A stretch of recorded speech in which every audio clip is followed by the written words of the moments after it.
Oke, kita buka. Assalamualaikum warahmatullahi wabarakatuh. Pagi hari Waalaikumsalam ini kita warahmatullahi wabarakatuh. ada di Zoom ya untuk berkumpul dengan teman-teman dari alumni Ahlan School ya. Bisa dikatakan gitu ya. Kita perlu bawa nggak sih Ahlan School-nya? Nah, di sini kita dari Saf Insight gitu ya, yang ingin ngobrol tentang isu-isu yang terjadi di sekitar kita. Salah satunya adalah yang lagi ramai tentang gimana banyaknya penolakan RUU TNI gitu ya di berbagai wilayah. Tapi gitu ya, sayangnya ini nggak banyak tersorot di media nasional, TV gitu ya, koran-koran nasional itu nggak ada tuh. Jadi kita pengen mendorong kesadaran gitu ya, bahwa ini adalah sesuatu yang serius dan sebaiknya kita patut pelajari juga gitu ya.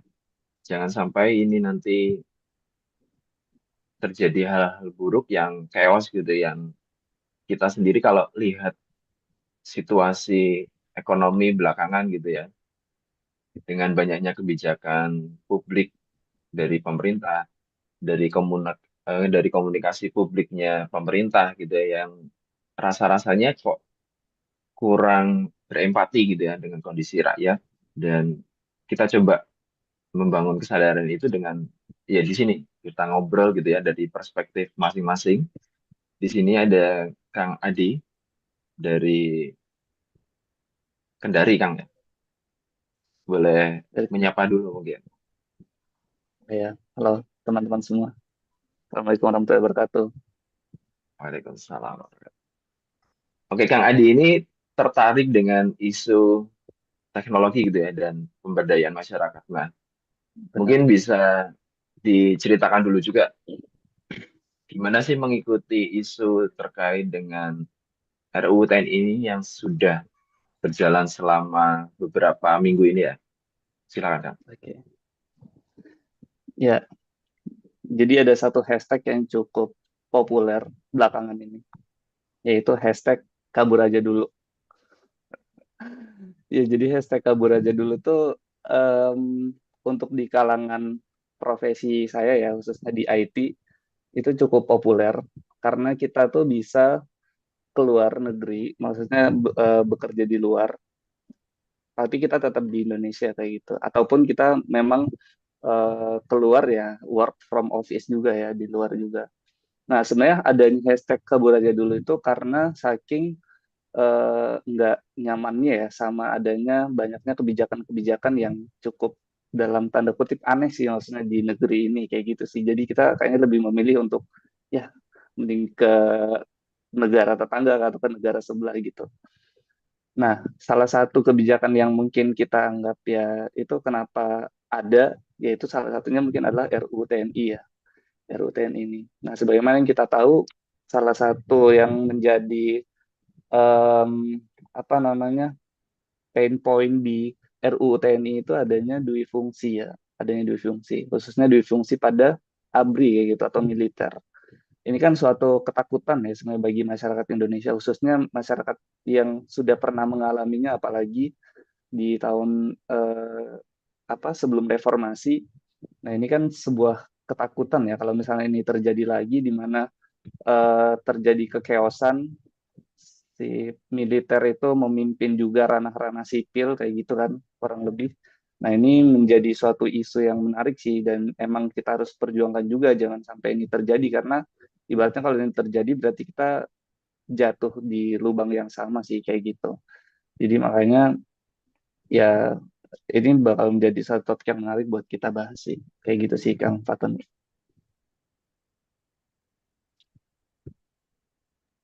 Oke, terima kasih banyak Kang Adi.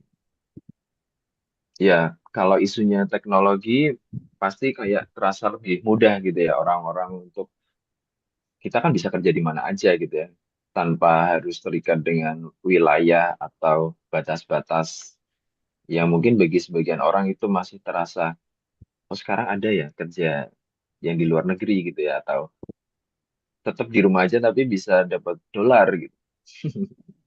Betul. Ya, ini pandangan yang menarik gitu ya. Nanti coba kita gali lebih dalam. Nah, kita coba geser dulu ke Kang Rangga. Apa kabar, Kang Rangga? Alhamdulillah Alhamdulillah. sehat-sehat. Kang Rangga ada di Karawang ya ini, dan Iya, iya. mungkin bisa diceritakan juga nih ketertarikan dengan ya kitab-kitab eh, Islam gitu ya.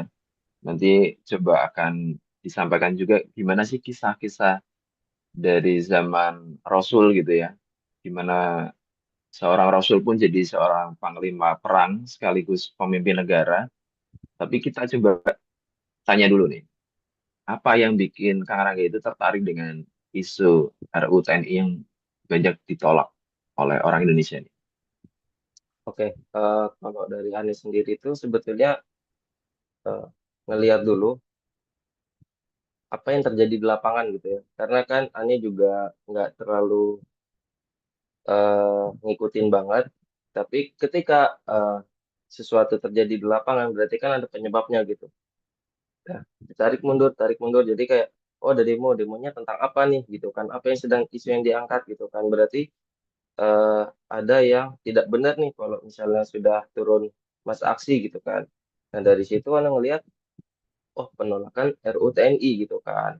Terus dari situ ngulik lagi, kenapa sih ditolak gitu kan. Ternyata eh, terjadinya kayak kekhawatiran itu terulang lagi, walaupun Anda nggak merasakan waktu 98, tapi kayaknya ini tuh nggak baik-baik aja gitu kan. Nah, Anda itu senang baca buku gitu. Dan terus kalau misalnya ada sesuatu terjadi, Anda itu selalu mengkaitkan dengan standar Islam. Bagaimana sih Islam menyikapinya gitu? Bagaimana sih eh, Islam bisa mengontrol hal seperti ini gitu? Dan kita tahu ya kalau Nabi dan para sahabat itu merupakan pemegang eh, tahta tertinggi dalam suatu negara gitu.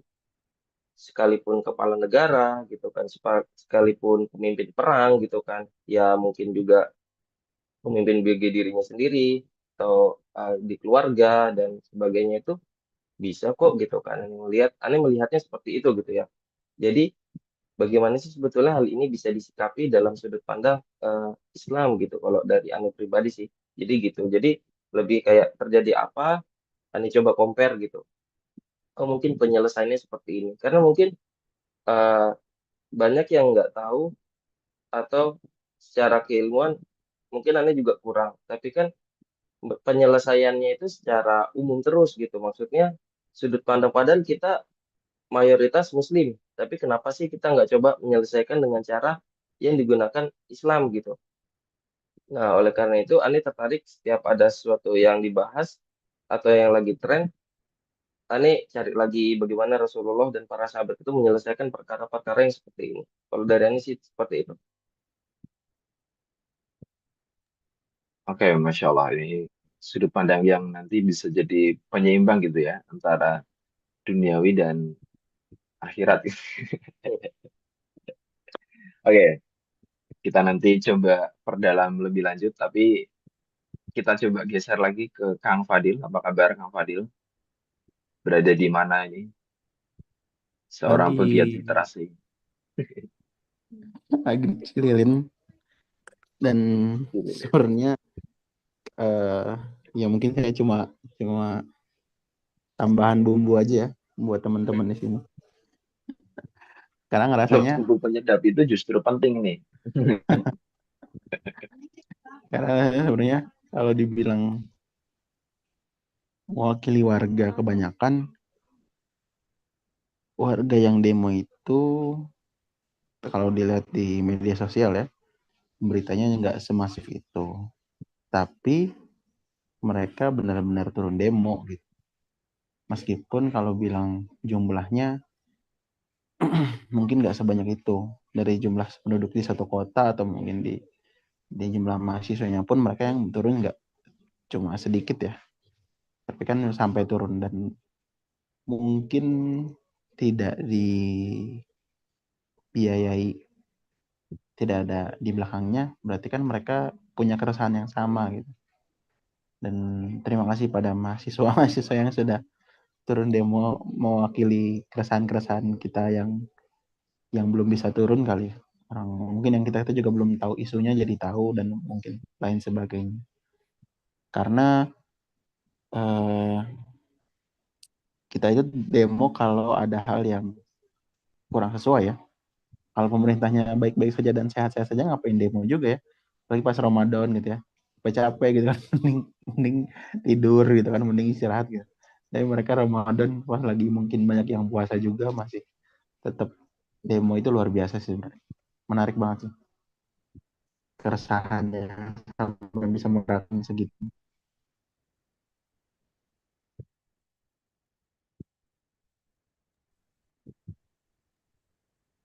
Oke, Gitu sih Mas. ada lagi, Kang? Mungkin segitu dulu ya.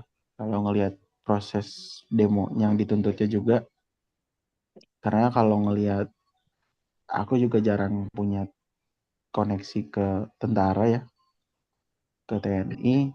Tapi yang aku tahu itu mungkin pernah dapat tamu ya, tamu orang TNI, dan dia bilang kalau tamunya 2024 kalau nggak salah sebelum pemilu. Dia bilang kalau di tahun 2023 awal itu sudah ada briefingan internal kalau 2023 awal kalau nggak salah. Ya, artinya sudah di briefing awal kalau nanti calon presiden yang akan lolos itu dari militer dan siap-siap membantu mengkondusifkan begitu. Jadi sudah ada isu-isu yang disebar di seluruh TNI markas-markas ya istilahnya. Menarik ya, udah 2023 udah muncul aja siapa nama pemenang pemilu itu menarik gitu kan. Dan possible buat ngelakuin itu karena komandonya kan ada di tiap kota ya. Itu sih, itu hal menarik yang bisa dilakukan Oke, dan ternyata terjadi. oke. Oke, nah aku akan share screen dulu teman-teman. Jadi karena aku punya apa ya ketertarikan dengan isu pers dan jurnalistik gitu ya. Salah satu yang ramai juga adalah tentang gimana teror kepala babi ya kemarin yang dikirimkan kepada Tempo gitu ya. Kemudian ada teror juga bangkai tikus. Nah, kita perlu tuh baca eh, editorialnya Tempo ini ya, yang udah di-share. Jadi gimana Tempo itu menyikapi teror ini bukan dengan rasa takut gitu ya, atau rasa was-was. Justru mereka itu bilang bahwa kami tidak takut gitu ya. Dan Tempo sendiri ini posisinya tidak dalam hal apa ya, baru sekali ini dapat teror gitu ya, tapi sudah dapat beberapa kali teror, tapi bentuknya bukan makhluk hidup tuh ya, bukan makhluk hidup yang dibunuh gitu ya. Tapi sebelumnya pernah diserang bom Molotov gitu ya, kemudian diserang sekelompok orang, digeruduk massa karena pernah bikin karikatur. Nah, baru hari ini atau tahun ini gitu ya, peneror itu pakai bangkai hewan. Nah, bagi Tempo ini adalah sesuatu yang pengecut gitu ya. Cara ini tidak bermoral tentu saja karena menciptakan ketakutan dengan membunuh makhluk hidup ya. Nah, siapapun yang mengirim kepala babi ini atau bangkai tikus itu tadi ya, baik yang terkait atau tidak terkait gitu ya, dengan kekuasaan, ini sifatnya pasti pengen memperkeruh keadaan ya, untuk memancing saling curiga.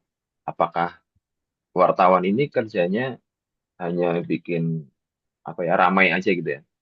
Sementara pers itu didirikan gitu ya. Kalau kita sudah belajar sejarah itu bagian dari pilar keempat demokrasi. Ada eksekutif, ada yudikatif, dan ada legislatif ya. Nah, posisinya pers ini adalah poin keempatnya ini untuk menyeimbangkan gitu ya. Nah, selain itu, Tempo sendiri gitu ya punya prinsip bahwa mereka itu tidak berpihak ke satu golongan tertentu gitu ya. Jadi kalau kita lihat beberapa waktu kemarin ada kumpulan wartawan atau pimret gitu ya, pimpinan redaksi atau pimpinan media yang itu berhadapan dengan pemerintah karena diundang gitu ya, yaitu bisa dikatakan sesuatu yang oh ini dekat dengan pemerintah atau kekuasaan, itu bisa jadi ada pertanda sedang ada sesuatu yang dikontrol pemerintah gitu ya. Nah, sementara Tempo sangat menghindari hal-hal seperti ini gitu ya. Sangat pengen menjaga jarak dengan kekuasaan. Jadi jurnalisme Tempo adalah berpihak kepada kepentingan publik gitu ya. Tidak menghamba satu golongan tertentu ataupun ya menjilat gitu ya istilahnya. Nah, Tempo pun ini banyak kalau kita baca ya itu menggunakan kritik usulan gitu ya, termasuk debat kepada kebijakan pemerintah. Yang itu jelas-jelas adalah untuk menjalankan tugas konstitusi yaitu mencegah penyelewengan-penyelewengan kekuasaan. Tugasnya dari pers gitu ya, tugasnya dari media. Nah, di sini juga Tempo menekankan lagi bahwa pers yang bebas dan independen itu adalah harapan publik ya. Karena gimana pun banyak orang yang tidak punya akses ke informasi yang kredibel, informasi yang dekat dengan A1 ya istilahnya ya, dengan pucuk kekuasaan yang ada di Jakarta jauh sana gitu kan. Sementara orang-orang pasti sibuk dengan aktivitas ekonominya, aktivitas hidupnya gitu kan. Nah, maka Tempo ini sangat memegang sekali gitu ya, fungsi independen gitu, tidak terikat ataupun tidak mengikat dirinya, Temponya dengan kekuasaan ataupun lembaga lain gitu ya. Walaupun gitu ya, kalau kita lihat Tempo ini memang punya lembaga donatur gitu ya. Tapi kalau kita punya saham gitu ya, saham itu kita bisa lihat tuh siapa aja donaturnya, siapa aja yang mendukung di balik itu dan Tempo sendiri sudah berupaya untuk ya transparan dengan punya saham publik itu. Jadi sekali lagi Tempo menekankan tidak takut terhadap teror yang terjadi kepada mereka, baik yang dikirimkan dengan kepala babi atau tikus yang dipenggal gitu ya. Nah, ini bisa jadi semacam spirit juga gitu ya untuk kita bahwa ketika kita sedang melihat sesuatu yang kemungkaran gitu ya, sesuatu yang bagi kita kenapa ya kok ini tadi bisa terjadi kalau Kang Rangga bilang gitu ya. Kenapa orang-orang turun jalan? Ini kan kita harus tanyakan tuh. Pasti ada sesuatu yang nggak beres dan ini sebaiknya kita perlu gali lebih jauh gitu ya. Nah, maka kita akan gali tuh ya. Gimana RUU TNI salah satu ya yang masih ramai ini untuk jadi topik bahasan hari ini gitu ya. Kalau kita sudah lihat ini kita pakai referensi dari bijak memantau ya. Kalau teman-teman sudah pernah melihat bijak memilih, nah ini salah satu akun alternatifnya juga terkait dengan bijak memantau. Jadi kalau mungkin di antara kita kemarin sudah untuk memilih pasangan calon tertentu gitu ya, ya itu kita lepaskan gitu ya, pilihan kita. Sekarang yang kita bisa bantu pemerintah gitu ya, kita bisa bantu lakukan sebagai rakyat adalah kita memantau gitu ya. Apakah kebijakan rakyat itu sudah sesuai atau belum gitu ya. Salah satunya adalah tentang gimana RUU sebuah undang-undang itu dibuat gitu ya, rancangan undang-undang ini dibuat.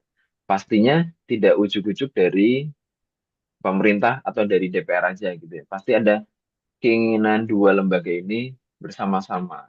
Nah, kalau dilihat di sini, kita pengen tuh bahwa masyarakat tahu gitu ya, tahu kita sadar bahwa tentara itu di jabatan publik itu sangat berbahaya sekali ya. Nah, kalau dari pantauan bijak memantau ya, ini kita bisa sering lihat kalau intimidasi masyarakat terhadap yang demo itu sangat besar sekali ya. Mereka menggunakan kekuatan mereka atau secara fisik mereka gitu ya.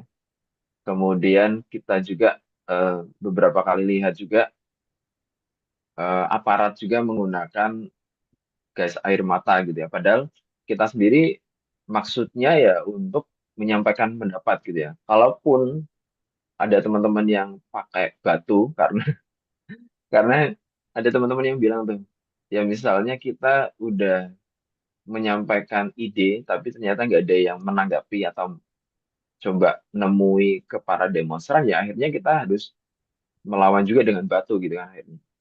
Nah, termasuk juga gimana mental yang dibangun oleh para tentara ini justru kepada mental yang komando gitu ya. Jadi atas ke bawah hanya siap gitu ya. Hanya siap Pak laksanakan gitu ya. Tidak ada unsur demokrasinya di mana perbedaan pendapat itu dihargai ya. Di mana unsur untuk kita adu pendapat itu ya wajar aja nggak apa-apa normal gitu kan. Kalaupun kita nggak suka misalnya itu karena kita nggak suka dengan opininya bukan dengan orangnya ya. Itu kan dua hal yang berbeda kan jelas tuh. Termasuk ketika kita menyampaikan kritik itu kan fungsinya ke jabatan publiknya karena dia sudah dibayar pemerintah sudah dibayar pemerintah lewat sudah dibayar rakyat ya lewat pemerintah gitu kan. Maka kita punya andil juga tuh ya untuk apa yang sudah dilakukan, apakah sudah baik dijalankan atau ada yang perlu diperbaiki. Nah, maka tugas kita adalah coba menuntut para pejabat publik ini gitu ya, melakukan apa yang menjadi aspirasi rakyatnya dan juga memenuhi apa yang diamanahkan konstitusi. Jadi paling tidak dua hal itu kalau pemerintah bisa lakukan, memenuhi aspirasi rakyat dan memenuhi konstitusi itu sudah aman sebenarnya, sudah mudah. Nah, tapi karena kondisi demikian, maka banyak orang tuh yang turun ya akhirnya ya. Nah, kalau dari pandangan Kang Adi sendiri menanggapi kenapa sih tentara itu bahaya buat kita gitu ya, bahaya buat ada di jabatan publik itu apa? Kalau dilihat,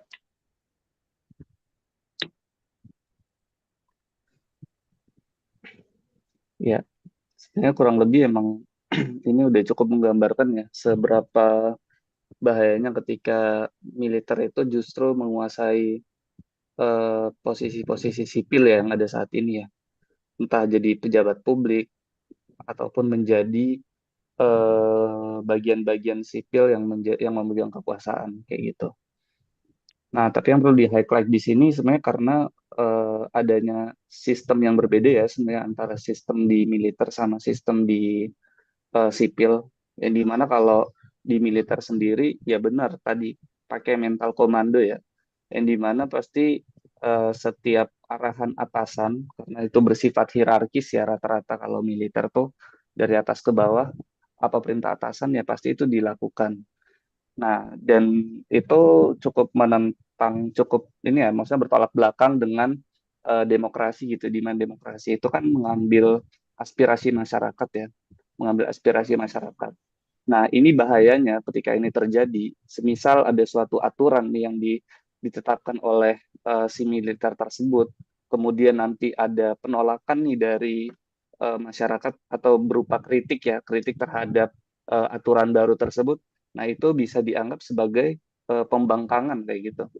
Nah, ketika itu dianggap sebagai pembangkangan, otomatis si masyarakat yang mencoba menyuarakan pendapat, sebagaimana asas demokrasi kan bisa mengkritik kebijakan pemerintah, bisa melakukan menyuarakan ketidaksetujuan terhadap eh, aturan ataupun kebijakan yang dibuat oleh pemerintah itu sendiri.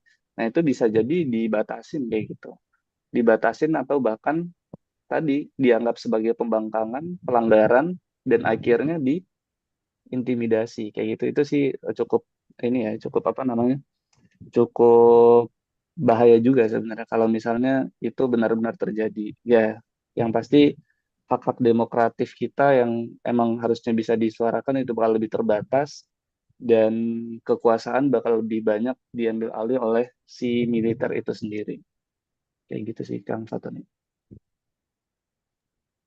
oke, memang ini jadi daya tarik juga ya kenapa kita membahas ini gitu kan. Karena tongkat komando itu baru efektif gitu ya ketika itu dilakukan di perang gitu ya. Ketika ini ada di birokrasi sipil gitu kan, sementara banyak orang yang otaknya kita pakai gitu ya, banyak pakar yang mungkin nanti dilibatkan misalnya. Kalau kita ikut peristiwa kayak pandemi aja gitu ya, corona aja. Kalau semisal kita tidak menggunakan pakar epidemiologis gitu ya, pakar yang memang itu di bidangnya, maka yang terjadi adalah ya kalau kita lihat ya, banyak pernyataan-pernyataan pemerintah waktu itu yang justru kontroversial gitu ya. Ah itu kalau pakai misalnya apa ya, minum-minuman jahe atau apa waktu itu. Ada beberapa yang itu malah akhirnya tidak sesuai ya dengan konteksnya. Nah, ini kita perlu refleksikan gitu ya. Mengapa kita perlu menolaknya gitu ya. Nah, kalau dari sisi Kang Rangga gimana? Kenapa kita perlu menolak ini gitu ya atau bahayanya RUU TNI ini gitu. Oke, kalau Anies sendiri itu melihat hal ini itu menjadi penting karena pertama kita taat itu harus ke siapa sih gitu kan, maksudnya bentuk ketaatan kita itu terhadap atasan atau terhadap pemimpin itu ada batasannya nggak sih atau gimana, sedangkan kalau kita melihat ya ada kesamaan, mungkin ini bisa diperdebatkan gitu ya, tapi Anda melihatnya itu bahwa di zaman Rasul juga ya beliau juga pemimpin perang dan pemimpin negara. Apa bedanya sama sekarang gitu ya? Yang si beliau ini juga memimpin pasukan. Tapi kenapa di zaman Rasul dulu tidak ada keresahan yang terjadi seperti yang saat ini gitu ya? Mahasiswa sampai demo dan segala macam. Karena mungkin di zaman dulu itu Nabi itu membuat rasa nyaman, rasa tentram, aman, hak-hak semua terpenuhi gitu ya bagi masyarakatnya. Jadi belum nggak ada celah buat diprotes gitu. Walaupun ada diprotes ya dipenuhi langsung haknya gitu kan. Kayak si Fulan berbuat demikian, langsung dipenuhin haknya. Kayak ya udah gitu, dan di sana juga eh, Nabi juga mengontrol yang kaum musyrikin, kaum kafir, yang berbuat maksiat itu dikontrol semua sama Islam gitu kan. Jadi seingat saya itu ada 4 golongan yang hidup di zaman dulu pun sekarang gitu ya.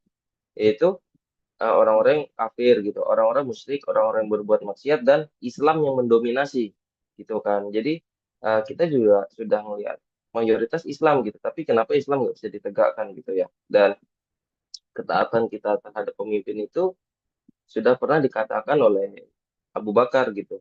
Jadi ketika Abu Bakar ini diangkat menjadi khalifah gitu ya, setelah Nabi Muhammad SAW wafat gitu, beliau itu berkhutbah gitu, taatlah kepadaku selagi aku taat kepada Allah di tengah kalian. Jika aku mendurhakainya, maka tidak ada kewajiban untuk taat kepadaku gitu ya. Jadi ada batasan kayak kita itu taat, taatnya seperti apa sih gitu kan. Jangan sampai mereka zolim kita harus taat gitu. Bagaimana, aneh gitu ngelihatnya kalau misalnya kita dirugikan, tapi kita harus taat juga kepada mereka gitu kan. Jadi ya menurut Ane ya ini tuh sangat bertolak belakang gitu. Kenapa harus sampai menurunkan militer untuk melindungi orang-orang mereka gitu. Sedangkan ya orang-orang kafir di zaman Rasulullah aja nyaman gitu tinggal di wilayah Muslim. Karena apa?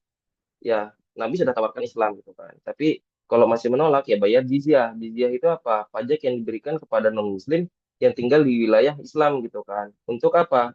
Sebagai imbalan atas perlindungan keamanan gitu. Keamanan, kenyamanan, dan pemenuhan hak-hak mereka gitu.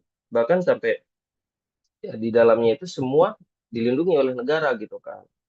Nah, tapi kalau ngelihat kondisi saat ini tuh ya sangat bertolak belakang gitu. Dan ketika Umar menjabat gitu ya, pun juga dia sebagai panglima perang gitu kan, terus juga sebagai kepala negara, Umar itu menjelaskan kepada masyarakat yang ada di wilayahnya dia, itu ketika Umar mengirim gubernur kepada mereka gitu kan, ya Umar bilang, aku tidak mengutus mereka kepada kalian agar mereka memukuli orang-orang kecil di antara kalian gitu, atau merampas harta kalian, tetapi aku mengutus mereka agar memberi pelajaran gitu. Jadi ya Umar itu mengirim para gubernur itu bukan untuk menindas-nindas rakyat kecil gitu ya, tapi memang tujuannya baik. Tapi ini cuman masalah kepentingan gitu. Menurut Anda, Rasulullah yang menjaga kedaulatan rakyat, sahabat-sahabat juga menjaga keamanan dan kenyamanan masyarakatnya, tapi dan itu menggunakan ya juga bala tentara gitu. Ketika ada musuh yang datang ya diperangin, ketika ada yang salah ya diperangin gitu. Eh, tapi kalau sekarang kita nggak dibuat nyaman, tapi dibuat lebih ke rasa takut. Jadi bentuk kehormatan kepada pemimpin itu bukan karena kita menghormati pemimpin karena melindungi ya. Kita sekarang menghormati pemimpin ya karena rasa takut gitu. Karena ada ancaman, jadi mau nggak mau nurut gitu. Bukan karena ya, wah pemimpinku baik nih atau ya apa namanya melindungiku gitu. Bukan ya, wah gue takut nih kalau macam-macam. Saya takut nih kalau berbicara aneh-aneh, nanti malah diintimidasi gitu kan. Ya itu sih kalau dari aneh memang perbedaannya sih di masalah kepentingan ya itu kalau dari aneh pribadi. Oke, Kang Rangga. Ini jadi highlight juga ya, kenapa kita perlu taat, tapi taat yang tepat gitu ya, tidak hanya sekedar kalau istilah dulu itu ABS gitu ya, asal Bapak senang gitu ya, yang dipakai oleh orang-orang yang taat kepada komandannya atau kepada pimpinannya saja, sementara itu belum tentu sesuai dengan apa yang Allah perintahkan gitu ya, mendekatkan kita kepada perintahnya atau justru menjauhkan kita pada larangannya juga gitu kan. Ini penting juga ya untuk kita pahami gitu ya. Oke, nah kalau dari Kang Fadil sendiri melihat situasi RUU TNI ini, kenapa sih bahaya bagi kita gitu ya? Dan mungkin ada nggak perspektif yang bisa di-share ke teman-teman untuk kita bisa lakukan yang paling mudah gitu ya? Misalnya sebagai pegiat literasi gitu ya. Apakah kita perlu menyiapkan untuk beli baca-baca buku-buku kiri gitu ya untuk membangun kesadaran melawan itu seperti apa gitu ya. Silakan Kang Fadil. Aku izin off cam dulu ya, sinyalnya kayaknya di aku kurang. Oke. Pertama sebenarnya menarik ya dari Kang Rangga tadi bilang kalau sebenarnya kebijakan itu meskipun fakta, tapi kalau kepercayaannya itu rendah bisa menyebabkan respon yang berbeda juga ya. Dan mungkin kalau para pendemo dengar statement yang kayak tadi tuh bilang ya kan Prabowo beda sama Rasul atau mungkin ya pemimpin sekarang beda sama pemimpin zaman dulu ya. Jadi sebenarnya itu wajar banget sih akhirnya ada penolakan, ada demo.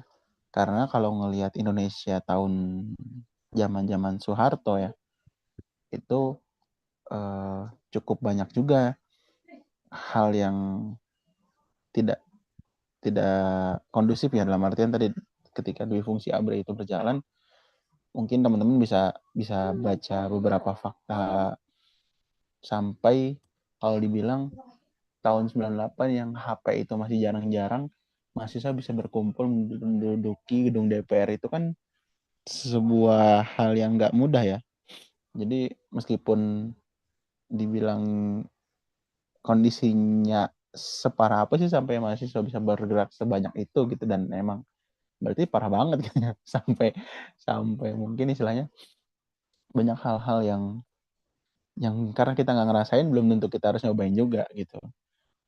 Tuh pertama. Jadi istilahnya dengan melihat kondisi pemerintah yang kurang berpihak kepada kebijakan rakyat terutama menengah ke bawah, ditambah juga tadi pengalaman dan juga pemerintah itu jadi tokoh ya, tokoh sejarah yang sekarang jadi pemerintah kan istilahnya ya. Mereka-mereka yang pernah menjadi pelaku seberapa kacaunya negara, dan akhirnya kita ya sebagai warga umum ya baiknya sih coba lebih aware sama kondisi, aware sama hal-hal yang akan terjadi ke depannya sehingga kita bisa punya sikap. Karena kalau melihat kondisi Indonesia dan kenapa pemilu bisa terjadi, kan itu bukan hal dari awal ya. Indonesia tidak sejak merdeka itu menggunakan pemilu gitu. Tapi ketika sudah sekian periode pemilu, strategi yang digunakan adalah ya membeli suara rakyat yang kurang terdidik karena mayoritas mungkin lulusan SD, SMP, SMA gitu ya. Karena yang biasanya bergerak itu orang-orang mahasiswa gitu. Dan akhirnya ketika ngomongin buku apa atau mungkin literasi apa, itu hal yang menarik ya, karena sebenarnya mayoritas minat baca Indonesia juga rendah. Jadi sebenarnya kalau yang aku lihat, kalau sampai ke buku, ya kita ada list ya, nanti bisa di-share. Tapi mungkin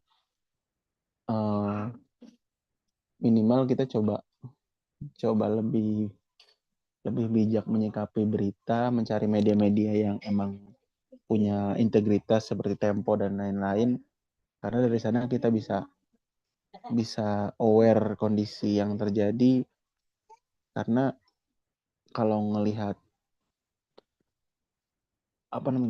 trustnya Indonesia, warga itu sudah sangat rendah gitu. Dengan masalah-masalahnya ditambah ada pemancing lagi nih gitu.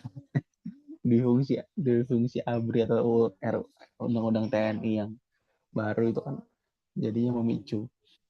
Meskipun aku nggak tahu juga ya di balik itu mungkin apakah ada dorongan untuk menggulingkan presiden, mungkin, atau mungkin ada kudeta dari wakilnya. Menarik juga ya, karena kalau lihat awal-awal kepresidenan ini banyak kondisi balas budinya. Nah, mungkin tadi yang aku mau highlight adalah ya ketika militer tahun 2023 sudah di briefing dan ternyata berhasil, mungkin mereka minta segera balas budi. Nah, untuk segera bisa tercapai balas budi tersebut, muncullah RUU TNI ini yang akan segera disahkan sehingga bisa lebih banyak orang-orang yang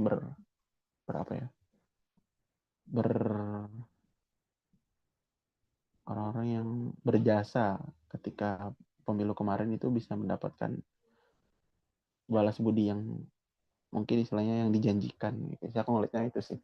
Kalau dari sekilas merhatiin obrolan dari medsos dan teman-teman, menariknya kenapa belum setahun udah ada RUU ini gitu. Jadi ada isu atau mungkin ada bahasan terkait balas budi, dan mungkin kalau dilihat Pak Presiden sekarang juga tipe-tipe cukup balas budi ya.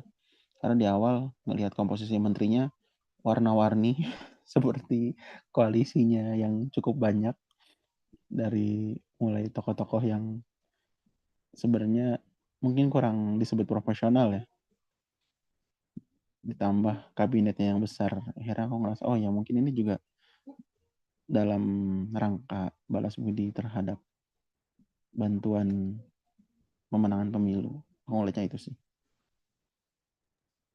Iya, benar banget. Ini banyak ya, Tempo sendiri juga sudah bikin ya, di mana politik balas budi itu sangat berbahaya sekali karena kalau dia hanya sekedar mengambil dari golongannya, tapi tanpa pakai kompetensi yang jelas, tanpa apa ya makna di balik jabatannya pun yang tidak jelas juga ya. Kalau kita lihat pun banyak tuh ya kemarin di tengah efisiensi justru makin banyak tuh wakil menteri ya, staf khusus dan semacamnya yang justru dilantik gitu ya.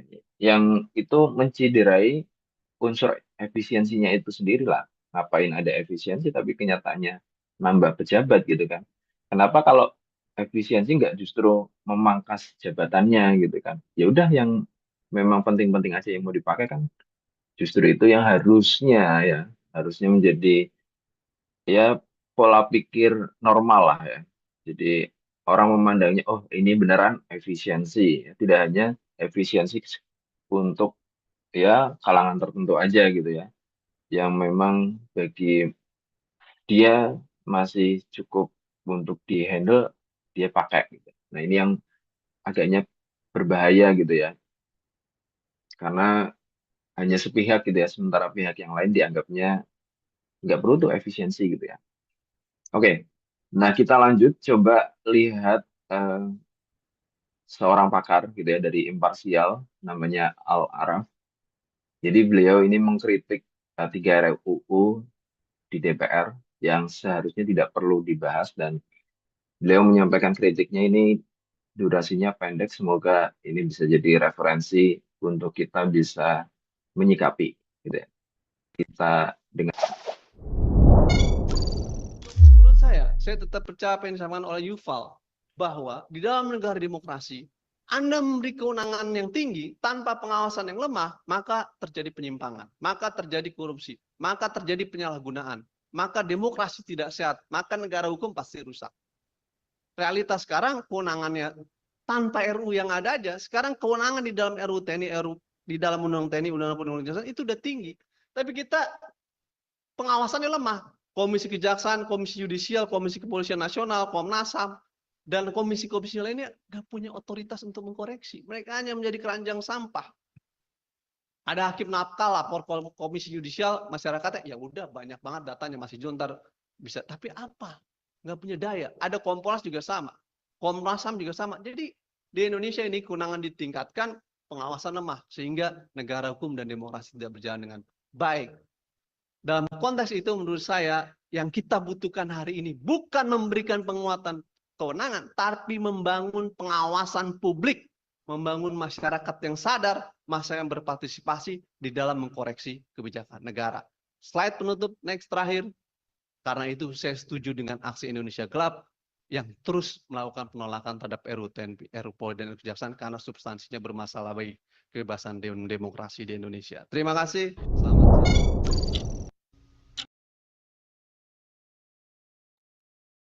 oke itu ya cukup jadi penguat juga bahwa yang kita lakukan gitu ya atau yang masyarakat mahasiswa lakukan itu sudah dalam koridor yang benar bahwa partisipasi publik adalah bagian dari jalannya demokrasi itu sendiri. Kalau tanpa itu, tanpa kita mengawasi gitu ya, sebagai orang yang dulunya memilih atau tidak memilih, kita kan bagian dari rakyatnya. Gitu. Kita bagian dari apa yang akan merasakan kebijakannya secara langsung gitu ya. Nah, maka kesadaran seperti ini kita perlu terus dorong bahwa pemerintah itu wajar kok kita kritik gitu ya, terlepas dari pilihan kita dan mungkin kita terus mengajak juga ya orang-orang terdekat kita lewat berbagai media gitu ya, baik dengan WA ataupun dengan ngobrol seperti ini secara langsung, kesadaran publik itu yang perlu kita bangun. Karena kalau sudah kita saksikan juga ya di televisi, di media-media koran, itu tidak ada pemberitaan tentang isu-isu yang terjadi di lapangan. Kalau dalam bahasa komunikasi ya, saya sebagai anak komunikasi sudah cukup banyak belajar tentang media ini juga bahwa setiap media itu punya framing namanya ya. Jadi ada bingkai ini ya. Bingkai itu pasti terbatas sudut pandangnya. Ya kayak koran sendiri pun kan ada batasan halamannya gitu ya. Artinya pasti mereka punya kecenderungan untuk memilih yang A dan menghilangkan yang B gitu ya. Berdasarkan apa? Berdasarkan kepentingan yang mereka bawa gitu ya. Kalau prinsip yang mereka bawa adalah aku pengen media aku aman gitu ya. Media aku tetap bertahan, tidak dibredel gitu ya. Nah, ya pasti mereka hanya akan memberitakan hal-hal yang itu masih tarafnya nyaman, aman gitu ya. Kayak kita lihat, ya memang situasi sekarang itu masih banyak tentang mudik, masih tentang kesulitan masyarakat secara ekonomi gitu ya. Tapi di satu sisi, oh banyak juga kok orang yang peduli gitu ya, dengan menunjukkan dirinya ya demo gitu kan. Kalau dia tidak peduli ya udah, dia akan menjalani hidupnya seperti biasa kan. Nah mungkin teman-teman juga bisa sharing nih, rasa kepedulian yang dibangun untuk hal-hal yang ada di sekitar kita itu apa saja sih? Selain tentunya ya kita membangun uh, negara ini berdasarkan kapasitas masing-masing. Silakan mungkin Kang Adi dulu sharing kepedulian apa sih yang kita bisa bangun gitu ya sebagai masyarakat.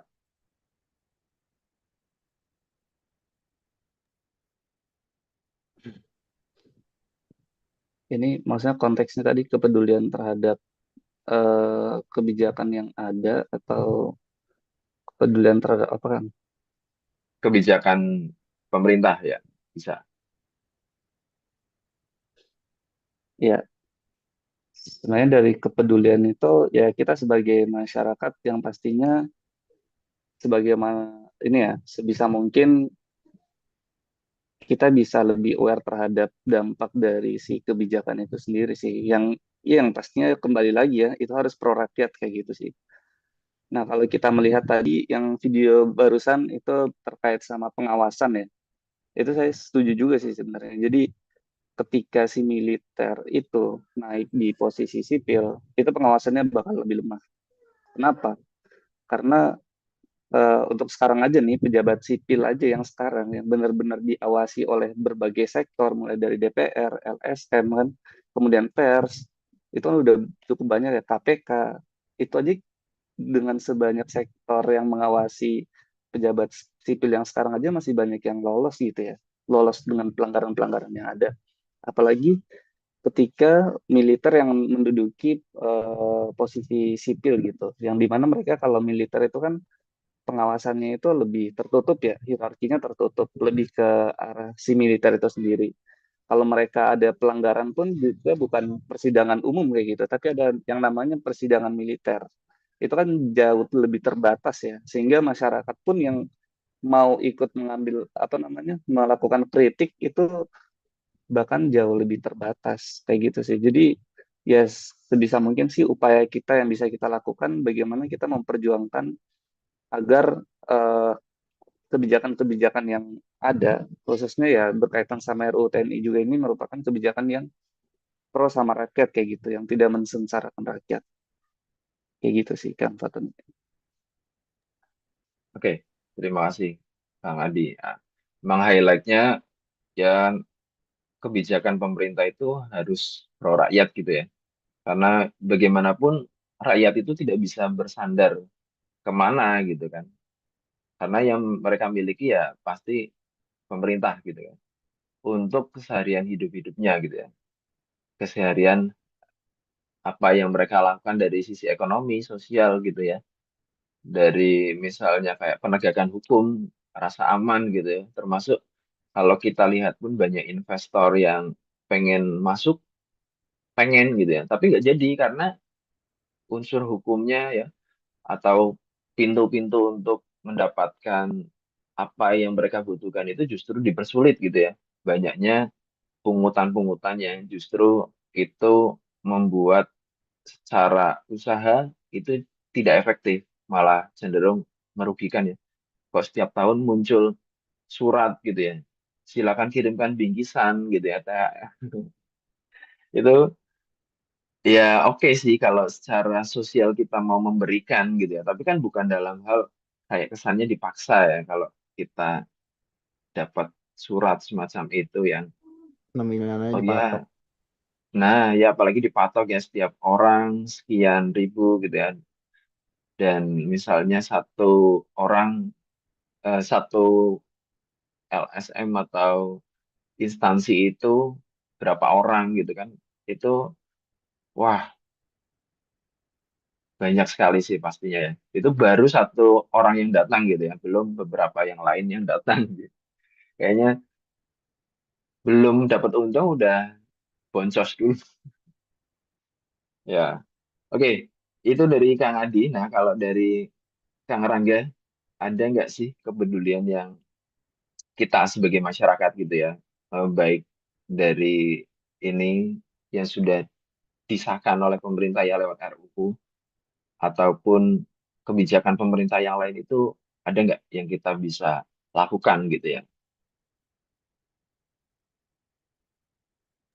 Sebetulnya kalau dari Ani sendiri ya, Ani melihatnya itu kita boleh bersuara, kita itu sebagai rakyat itu harus sebagai kontrol sistem gitu. Jadi bagaimana kita bisa melakukan pengawasan terhadap apa yang mereka kerjakan gitu. Karena mereka wakil kita. Jadi kita harus tahu, jangan sampai mereka melaksanakan sesuatu itu secara sembunyi-sembunyi. Jadi seakan-akan mereka meminta suara kepada kita, tapi kita nggak diajak gitu kan. Jadi sebetulnya yang aneh pengen highlight di sini tuh eh, bagaimana seharusnya negara itu memberikan pencerdasan kepada rakyat gitu ya. Sudah jelas gitu memberikan eh, pengarahan atau pencerdasan atau pengetahuan kepada rakyat dan rakyatnya sendiri itu juga nggak boleh asal gitu kan. Kalau mungkin dari dulu-dulu ada pengalaman ikut aksi, yang tahu tentang aksi itu, aksi apa itu hanya sebagian orang. Mungkin bisa dikatakan 50% saja. Sisanya ikut-ikut. Nah, konteks ini itu ikut-ikut, jangan sampai kita sekarang cuman ikut meramaikan hashtagnya doang, ikut share-share doang, tapi kita sebetulnya nggak benar-benar tahu gitu.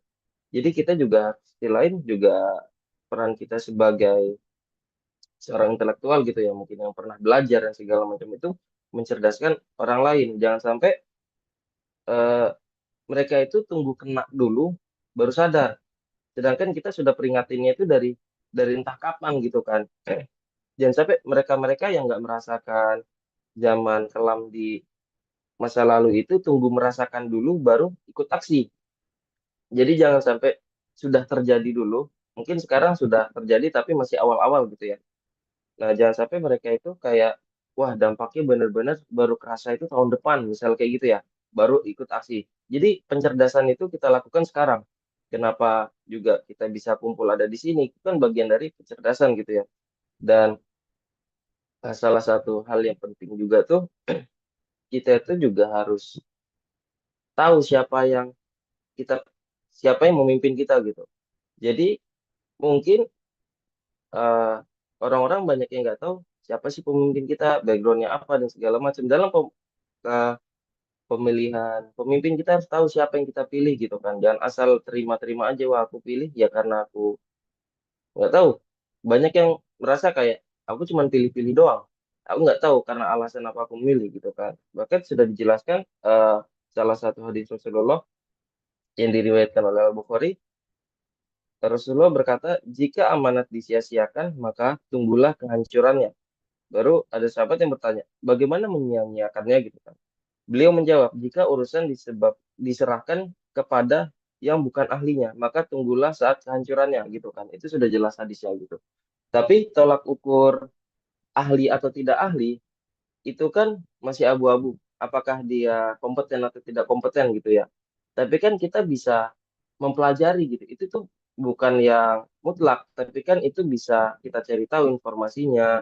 Oh, latar belakang beliau, terus bagaimana track record beliau dalam memimpin dan segala macam. Itu tuh bukan hal yang abu-abu, itu jelas kita bisa cari tahu gitu dan itu bisa dicerdaskan gitu. Maksudnya dalam memilih keputusan kita pribadi itu kita harus juga sadar siapa yang kita pilih, apa konsekuensinya kita ketika kita memilih. Mungkin ada yang berkata gitu ya, ah kalau misalnya memilih satunya pun belum tentu juga baik gitu kan, belum tentu juga Indonesia jadi maju. Tapi setidaknya kita punya referensi gitu, sebagai seorang yang kita dukung misalnya gitu kan. Alasan kita nggak dukung si A, alasan kita nggak dukung si B, itu kan ada ilmunya, kita punya referensi yang berbeda. Makanya ketika kita juga turun aksi ke jalan, kita tahu apa yang kita suarakan.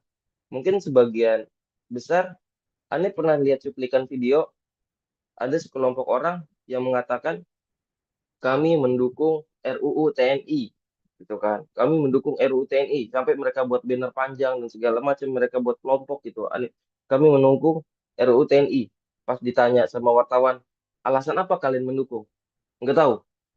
Sama, kita ketika kita menolak RUU TNI, kita harus juga tahu alasannya. Bagian itulah yang aneh highlight itu menjadi penting. Pencerdasan kita bukan hanya ke mahasiswa, tapi juga sekelompok orang yang istilahnya masyarakat sipil. Kenapa ini menjadi penting ataupun eh, apa murid SMP SMA kenapa ini menjadi penting? Soalnya mereka akan memilih di periode berikutnya gitu kan. Maka kecerdasan ini tuh menurut Anda penting sih dari segi jangan asal ikut-ikutan, tapi kita harus tahu kenapa kita menolak gitu atau kenapa kita menerima. Ya harus berdasarkan ilmu sih kalau menurut Anda sih gitu. Ya, betul. Sepakat sekali, Kang Raga.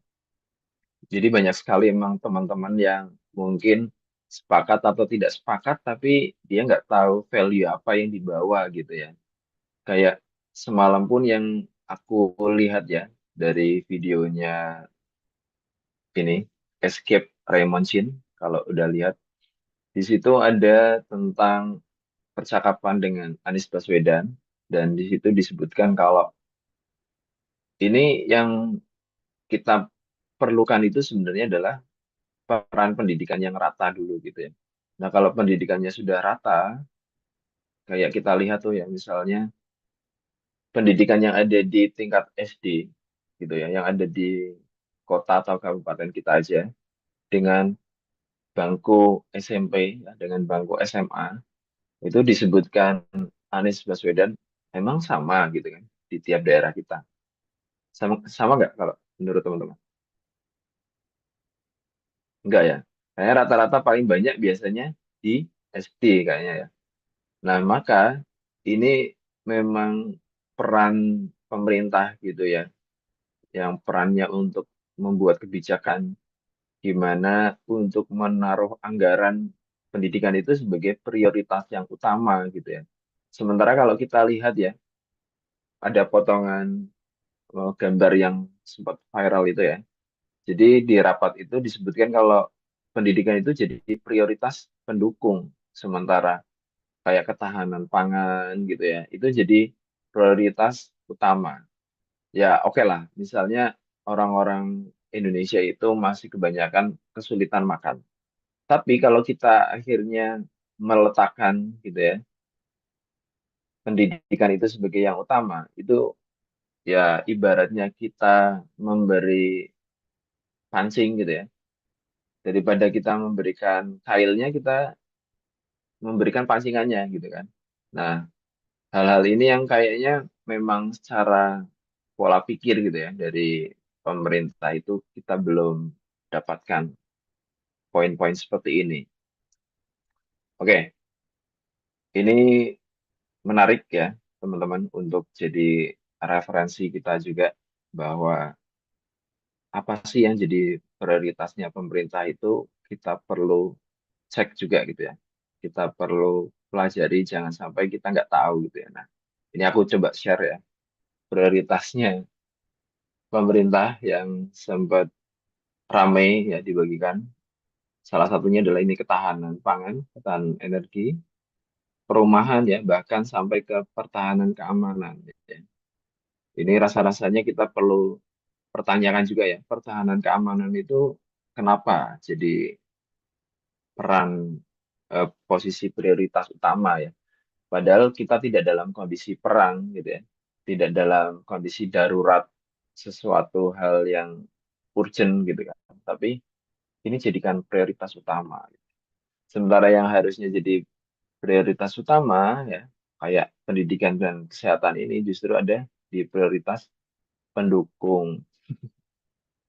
Ini jadi kok bisa gitu ya? Cara cara berpikirnya itu dari mana gitu kan? Ya, ini kita patut awasi juga gitu ya. Nah, berikutnya dari Kang Fadil, apa ada di tempat untuk membangun kepedulian nih, Kang Fadil, apa kira-kira yang bisa kita lakukan sebagai masyarakat supaya lebih aware gitu ya dengan kondisi sosial kita, apalagi kita sebagai generasi muda gitu ya, yang disebut sebagai generasi emas ya, atau bahkan saat ini ada di era di mana banjirnya generasi muda ya, apa itu namanya? Aku lupa. Ya itulah, banyaknya anak muda atau Bonus demografi. bonus demografi ya, angkatan kerja yang lebih banyak ketimbang angkatan orang-orang yang sepuh gitu ya. Sementara rakyatnya itu tidak dibekali dengan pendukung yang maksimal secara pendidikan ataupun kesehatannya. Silakan, Kang Fadil. Ya, eh, kalau dilihat dari jumlah, memang ya kerasa banget ya. Kita berada di gelombang sangat banyak penduduk muda.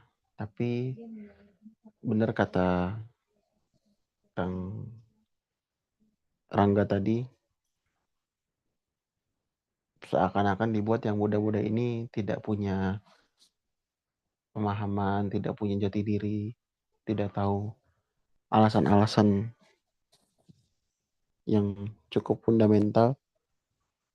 Jadi kalau dari aku sih, pertama kita berkomunitas ya. Kita coba menempelkan diri kita pada orang-orang yang lebih dulu, yang punya keresahan lebih awal, dan di sana biasanya kita juga bisa dapat momen bertumbuh diri ya.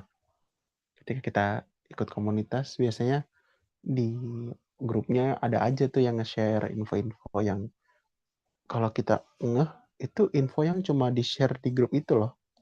Dibanding misalnya 10 grup lainnya, itu share, misalnya kalau dalam artian satu Ramadan tanggal sekian, nah itu mungkin hampir di semua grup, kalau kita muslim itu ada ya. Tapi kalau ada info khusus di grup tersebut yang di-share, nah itu biasanya grup-grup komunitas yang emang punya concern tertentu ya. Mungkin kalau misalnya teman-teman ikut komunitas yang berbayar ataupun yang enggak ya, komunitas pekerjaan ataupun ya, coba lebih banyak ikut di sana, dan mungkin dari situ cari teman-teman yang sefrekuensi, karena teman-teman yang sefrekuensi itu biasanya punya semangat berkembang, bertumbuh ya, karena kita tadi ya niatnya buat bertumbuh. Dan teman-teman di sana yang di saat media sosial atau mungkin akses terhubung itu banyak, ya kita bisa manfaatkan juga untuk jadi pribadi yang berkualitas ya. Karena sebenarnya mungkin sebelum 40 ya kita masih tetap, belum 40 tahun ya, kita masih tetap dalam proses belajar, dan ya setelah 40 tahun pun tetap belajar. Cuma istilahnya momen-momen besar meningkatkan kapasitasnya ya sekarang ini gitu, memperluas relasi dan lain-lain, sehingga ya kalaupun kita tidak ikut dalam aksi, minimal kita mengetahui, minimal kita menyebarluaskan, minimal di keluarga kita itu jadi bahasan, sehingga hal-hal yang kalau mungkin ya teman-teman rasain, kayak harga cabai bisa nembus 100 ribuan, ya kan politik ya. Atau mungkin teman-teman sekolah SD kita yang nggak bisa lanjut kuliah juga karena keterbatasan kesempatan, itu juga politik gitu kan. Nah, dan baik lagi kalau dibilang mungkin kondisi politik di Indonesia itu sedang kurang baik, tapi yakinlah sebenarnya politik itu hal yang baik. Kita mengurusi manusia sebagai makhluk paling mulia ini hal yang baik, amanah yang luar biasa gitu kan. Tapi mungkin sekarang kondisinya sedang sedang kurang baik. Ibarat kayak alat masak itu sebenarnya kan alat yang bagus ya. Dia bisa merubah makanan jadi lezat dan bisa dimakan gitu kan. Tapi kalau kondisi alat makannya lagi kotor, ya mungkin akhirnya malah jadi bikin penyakit gitu kan. Dan si alat makan yang kotor itu kalau nggak ada yang bersihin, ya kotor terus gitu sebenarnya. Tapi tetap dia sebenarnya fungsinya fungsinya baik. Cuma kalau kita tidak berusaha menciptakan orang-orang yang membawa perubahan, ya mungkin diri kita sendiri, ya mulai dari diri kita sendiri, ya kedepannya ya kondisinya bakal gitu-gitu aja gitu. Bahkan makin buruk ya ibaratnya gitu. Karena yakinlah sebenarnya kita berjuang melawan orang-orang yang di seberang sana yang berusaha berusaha memperburuk dalam artian secara langsung atau tidak langsung memperburuk kondisi negara kita. Karena pernah dapet tuh bahasan kayak gini. Buat nyalon jadi bupati di suatu tempat itu butuh 30 miliar gitu kan. Buat apa 30 miliar gitu? Karena itu ongkos buat nanti kampanye sampai nanti menggunakan amplop ketika hari H. 30 miliar di satu daerah yang notabene mungkin kalau ngelihat muncul angka tersebut adalah kira-kira 50% suara itu bisa dimenangkan dengan jumlah amplop yang 2 kali lipatnya gitu. Jadi muncul hitungan itu segitu karena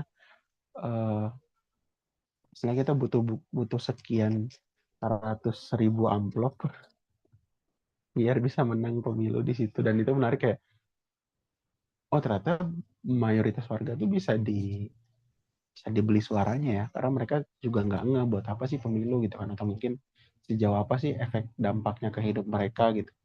Yang mereka tahu kan, oh pemilu nih disuruh milih, ya udah hari ini aku libur, hari ini aku nggak ke ladang, hari ini aku nggak ke sawah, hari ini aku nggak ngurusin ternak, hari ini aku nggak narik beca, hari ini aku nggak jualan di pasar.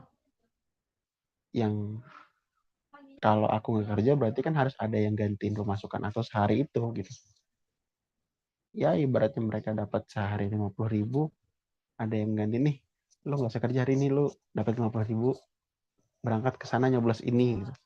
Dan itu terjadi cukup banyak ya, dan terbukti banyak yang ya tadi ya yang minta modal sekian miliar itu. Dan akhirnya kan kalau ngomongin orang yang punya modal segitu biasanya dia kerja sama ya, dia minta bantuan sana sini. Dan akhirnya wajar kalau melihat sudut pandang baik lagi ya. Yang aku tangkap adalah balas budi itu yang terhadap pemodal-pemodal dan terhadap yang bantu-bantu urunan modal pemilunya. Dan mereka menjaga supaya warga-warga itu tetap tidak pintar, tetap tidak tahu dan tidak peduli, sehingga suara-suaranya bisa dibeli dengan harga murah. Karena kalau ngomongin 50.000 atau 100.000 setahun itu 5 tahun itu kayaknya sehari nggak nyampe 100 rupiah deh. Kayak sehari itu kita cuma dikasih berapa puluh rupiah yang selama 5 tahun ke tiap hari ya, kalau ngomongin tiap hari itu nggak nyampe 100 rupiah gitu. Yang bahkan kalau ngomongin kencing aja udah 2.000 gitu kan sekarang. Jadi ngeliatnya sih tadi ya, gunakan medsos dengan bijak, gabung ke komunitas biar terhubung sama teman-teman yang sama-sama mau berkembang, dan cari teman baik di sana biar bisa tetap langgeng di komunitas tersebut. Itu sih dari aku. Siap, mantap. Dan mungkin karena kita obrolnya udah hampir 1 jam lebih kayaknya ya. Kita coba akan merecapnya dengan beberapa postingan gitu yang jadi reminder kalau satu orang yang melawan itu ya, apapun perlawanannya itu, baik dia turun ke jalan ataupun dia hanya membagikan lewat media sosial, itu tetap namanya adalah perlawanan. Dan kalau kita bisa menularkan itu, kita bisa memberikan akar gitu ya, menjalar kemana-mana, itu bisa jadi salah satu spirit yang kita bisa bangun gitu ya. Dan kita lihat gimana perlawanan salah satu orang yang dulu ada di tahun 98 ya, namanya Wiji Tukul, dan ini beliau coba menyanyikan lagu untuk pengingat kita semua. Guna punya ilmu tinggi kalau hanya untuk mengibuli, apa guna banyak baca buku kalau mulut kau bungkam melulu. Oke, itu. Dan sebagai Apa guna punya ilmu tinggi kalau dan sebagai penutup ini kita coba lihat ada RUU KUHP ya, yang ini juga akan dibahas oleh para DPR di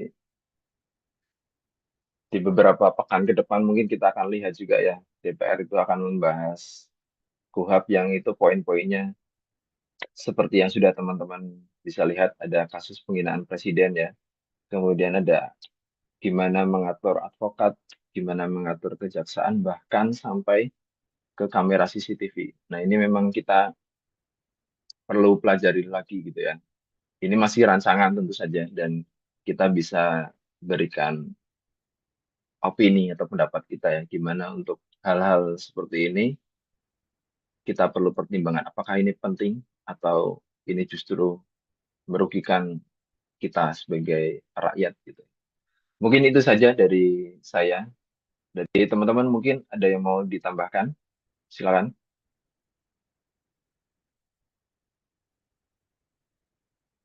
Kang Adi, Kang Rangga, Kang Fadil, ada yang mau tambahkan? Cukup, Kang. Terima kasih banyak. Kalau dari Ani sih setuju ya. Tetap apa ya, kayak kita itu harus tetap melawan. Tapi di sisi lainnya kita harus tahu alasan kenapa kita melawan gitu ya. Kalau misalnya kita eh berpan apa ya, melihat para sahabat berjihad, mereka kan totalitas ya, karena mereka tahu alasannya, mereka tahu ganjarannya, dan mereka tahu berperang untuk siapa, istilahnya kayak gitu. Kalau memang kita menyuarakan atas nama rakyat gitu ya, ya kita harus tahu juga, ya harus totalitas, kita tahu alasannya kenapa, dan kita harus tahu apa tujuan kita gitu dalam menyuarakan gitu ya. Seperti itu, kita mungkin mewakili teman-teman yang nggak paham, kita mewakili teman-teman yang istilahnya dalam tanda kutip nggak mau ikut-ikutan karena sudah terlanjur takut gitu ya. Ya kita ya harus tetap dalam barisan ini gitu, apapun risikonya gitu ya. Sampai kita lihat kondisinya mau diintimidasi apa segala macam, karena kalau tujuan kita jelas dan alasan kita jelas, ya udah jadinya enak untuk totalitas gitu, nggak setengah-setengah. Itu sih kalau dari Ani. Siap, punya tujuan ya. Dari Kang Adi ada tambahkan? Ya, sebenarnya kalau dari aku paling ini aja sih, mungkin kita reminder dari hadis riwayat Muslim ya, yang eh, menyatakan bahwa kalau misalnya ada kemungkaran, ya sebisa mungkin kita mengubahnya dengan tangan ya, atau dengan kekuasaan gitu. Tapi kalau misalnya kita nggak mampu, ya maka dengan lisan atau perkataan. Tapi kalau juga nggak mampu, maka dengan hati. Tapi itu adalah selemah-lemahnya iman. Jadi ya sebisa mungkin benar tadi ya, kita totalitas apa yang bisa mampu kita lakuin, apa yang bisa kita kontribusiin demi ya jangan sampai kita sudah melihat kemungkaran hanya diem aja gitu.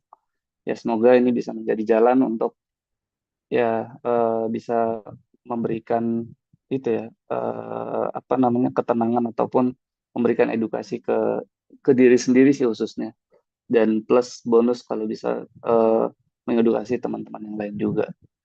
Kayak itu sih paling Kang Fatemi. Oke, terima kasih teman-teman semua untuk obrolan pagi hari ini gitu ya. Cukup panjang dan semoga apa yang kita bicarakan ini bisa bermanfaat dan bisa memantik mungkin ya semangat-semangat dari teman-teman yang mungkin belum begitu tahu tentang isu yang hari ini sedang terjadi. Dan mungkin ada satu hal yang kita perlu sadari. Semalam saya diingatkan lagi gitu ya, eh, di podcastnya Raymond Chin itu, Escape itu sama Anies Baswedan itu bilang kalau oke, kita tahu kondisi kita masih gelap gitu ya, kita mengutuk kegelapan ini gitu ya, tapi jangan lupakan bahwa kita perlu juga untuk membangun rasa optimis gitu ya. Dengan daripada mengutuk kegelapan, kita perlu menyalakan cahaya gitu ya. Sekecil apapun yang kita bisa berikan. Ya, tadi dari obrolan ini mungkin bisa menjadi titik cahaya bagi kita maupun teman-teman kita yang menyaksikan ini. Mungkin itu saja dari saya, teman-teman. Akhirul kalam. Wassalamualaikum warahmatullahi wabarakatuh. Sehat selalu. Waalaikumsalam warahmatullahi wabarakatuh. Waalaikumsalam.